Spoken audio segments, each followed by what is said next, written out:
Retina বলতে আসলে কি বোঝায়? ধন্যবাদ। আসলে রেটিনাটা আমাদের চোখের খুব গুরুত্বপূর্ণ একটা অংশ, যেটাকে আমরা বলি আলোক সংবেদী অংশ। হুম, হুম। তো এটা চোখের ভিতরের গঠনের একটি অংশ। আমি একটু ছবির মাধ্যমে দেখাতে চাচ্ছি। নিশ্চয়ই। এখানে একটি গোল চোখের একটি ক্রস সেকশন দিয়েছি আমরা।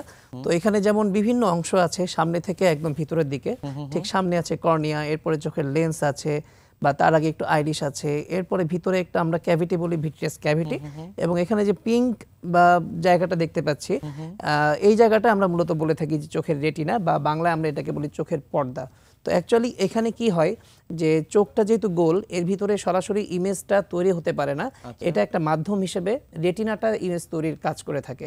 তো সেক্ষেত্রে বাইরে থেকে যখন আলোটা ঢুকে, এই আলোটা ঢোকার পরে এটা বিভিন্ন অংশগুলো পার করে যখন রেটিনাতে পৌঁছায়, তখন এখানে মূলত ছবিটা তৈরি হয়, যেটা আমরা দৃশ্য হিসেবে যেটাই দেখতে পাচ্ছি এই রেটিনাতে তৈরি হওয়ার কারণে দেখছি। তো এই যে আলোর ঢোকার পরে এই যে ছবি তৈরি হওয়া পর্যন্ত, এটা এমন একটি গুরুত্বপূর্ণ জায়গায় হয়ে থাকে, যেটা চোখের একদম ভিতরের গঠনের একটা অংশ, এবং এটাই যে আলোর প্রেক্ষিতে যেটা ছবি তৈরি হচ্ছে সেটা তৈরি করছে বিধায় আমরা এটাকে বলে থাকি আলোক সংবেদী অংশ। সুতরাং এটা আমাদের দেখার জন্য খুব গুরুত্বপূর্ণ একটি জায়গা। নিশ্চয়ই। আমরা চমৎকারভাবে বিষয়টি শুনলাম। সেক্ষেত্রে আসলে এই যে চোখের রেটিনার রক্তক্ষরণ বলছি আমরা, সেটি বলতে কি বোঝাচ্ছে আসলে? আসলে রেটিনাটাও এমনি ভিতরে, আর চোখে বিভিন্ন কারণে বিভিন্ন যে রক্তক্ষরণ হয়ে থাকে, সব রক্তক্ষরণ যে শরীরের যেমন বাহিরে হয় এরকম না, তো চোখের ভিতরেও রক্তক্ষরণ হওয়ার সম্ভাবনা থাকে। এবং রেটিনাতে যে রক্তক্ষরণ হয় এটা আমরা বিভিন্ন ধরনের রোগের কারণেও দেখতে পাই। তো কারণটা বোঝাতে আমি একটু ছবি দিয়ে দেখালে ভালো হয়, তাহলে দর্শকরা বুঝতে পারবেন। যেমন এখানে এই যে ছবি দেখিয়েছি, পাশাপাশি দুইটা ছবি এ এবং বি।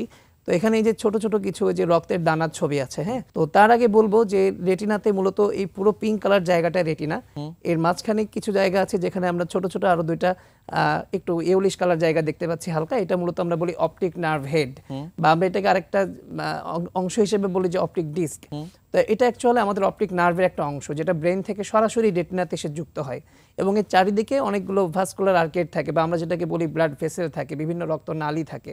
তো এই যে রক্তনালীগুলো রেটিনাতে থাকে, তখন দেখা যায় যে বিভিন্ন রোগের কারণে মানুষের এই রক্তনালীতে কিছু পরিবর্তন হয়, এবং এই পরিবর্তন হলে তখন দেখা যায় যে স্বাভাবিক যে স্ট্রাকচারাল গঠনটা ছিল এটা আর থাকে না।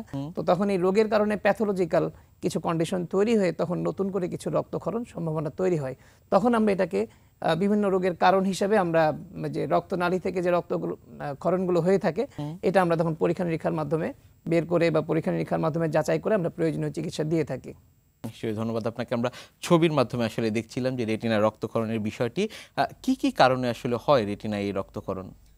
দেখুন, আমাদের দৈনন্দিন জীবনে আমরা বিভিন্ন রোগের কথা মানুষের শুনে থাকি, সেটা ডায়াবেটিস, কারণ আমরা শুনি হাইপারটেনশন, এছাড়াও বিভিন্ন ধরনের প্রদাহজনিত রোগ আছে। তো এগুলো আমি একটু ছবি দিয়ে দেখালে ভালো হয়। যেমন এখানে দুটি ছবি দিয়েছি, প্রথমটি আমরা লিখেছি রেটিনাল ভাস্কুলাইটিস।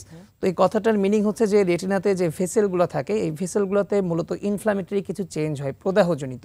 এবং এই প্রদাহজনিতটা বলতে আমরা বোঝাই যে শরীরে প্রদাহজনিত বিভিন্ন রোগের কারণে এই রেটিনা বা চোখের পর্দায় যে রক্তনালীগুলো আছে এখান থেকে পরিবর্তন হয়ে রক্তক্ষরণগুলো হতে পারে, তখন আমরা এটাকে বলে থাকি রেটিনাল ভাস্কুলাইটিস। যেমন খুব কমনলি আমরা পেয়ে থাকি যে অকুলার টিবি। সেকেন্ড একটা ছবি দিয়েছি, এটা হাইপারটেনসিভ রেটিনোপ্যাথি। তো যাদের একটু আগে বলছিলাম যে হাইপারটেনশন কারণেও এটা কিন্তু রক্তক্ষরণ হতে পারে। তো যখন হাইপারটেনশনের কারণে রক্তক্ষরণ হয়, যেহেতু রেটিনাটা আলোক সংবেদী অংশ, তখন এই রক্তনালীগুলোতে চেঞ্জ হলে তখন দেখা যায় যে সেখানে রক্তক্ষরণ হয়ে স্বাভাবিক দৃষ্টি তৈরি, মানে স্বাভাবিক দৃষ্টিশক্তিটা থাকে না। তো যার কারণে হাইপারটেনসিভ রেটিনোপ্যাথি হলেও মানুষের দৃষ্টিশক্তি কমে যায়। আর একটু ছবি আছে, যেমন এটা একটা দেখিয়েছি যে এটা ভিট্রিয়াস হিমোরেজ। এখন এই যে আমরা বলছি যে ভিট্রিয়াস হিমোরেজ, এটা অ্যাকচুয়ালি চোখটা যেহেতু গোল, তো গোল চোখটা গোল আকার ধারণ করার জন্য ভিতরে মূলত একটা জেলি জাতীয় পদার্থ আছে, তো যেটাকে আমরা বলি ভিট্রিয়াস।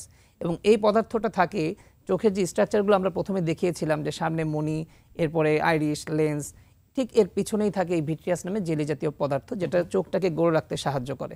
এবং জাস্ট রেটিনার সামনে এটা থাকে, তার মানে মধ্যবর্তী জায়গায়। তো যখন এখানে কোনো আঘাতজনিত হোক, বা কোনো ডায়াবেটিস জনিত হোক, বা কোনো প্রেশার জনিত হোক, অথবা কোনো কারণে যদি কোনো প্রদাহজনিত কারণে হোক, বিভিন্ন কারণের জন্য যখন চেঞ্জ হয়, তখন দেখা যায় যে রক্তক্ষরণগুলো এই জেলি জাতীয় ভিট্রিয়াসের মধ্যে ছড়িয়ে যায়, যেটাকে আমরা বলি ভিট্রিয়াস হিমোরেজ। এর পাশের একটি ছবি দিয়েছি, এখানে লেখা আছে পিডিয়ার, যেটা আমরা বলে থাকি যে প্রলিফারেটিভ ডায়াবেটিক রেটিনোপ্যাথি। তো আমি প্রথমে বলছিলাম যে ডায়াবেটিসের কারণেও কিন্তু রক্তক্ষরণ হয়। ডায়াবেটিস জনিত কারণেও এই চেঞ্জগুলো হলে তখন নতুন নতুন রক্তনালী হওয়ার ফলে তখন দেখা যায় সেখান থেকে নতুন করে রক্তক্ষরণ হয়ে এই রেটিনাতে ছড়িয়ে পড়ে এবং চোখের যে দৃষ্টিশক্তি সেটা কমে যেতে পারে। তো এরকম বিভিন্ন কারণের জন্যই চোখের এই ভিতরে যে রেটিনা বা চোখের পর্দাটা থাকে, তো এখানে যদি কোনো রক্তক্ষরণ হয় তখন দেখা যায় মানুষের দৃষ্টিশক্তি কমে যায়।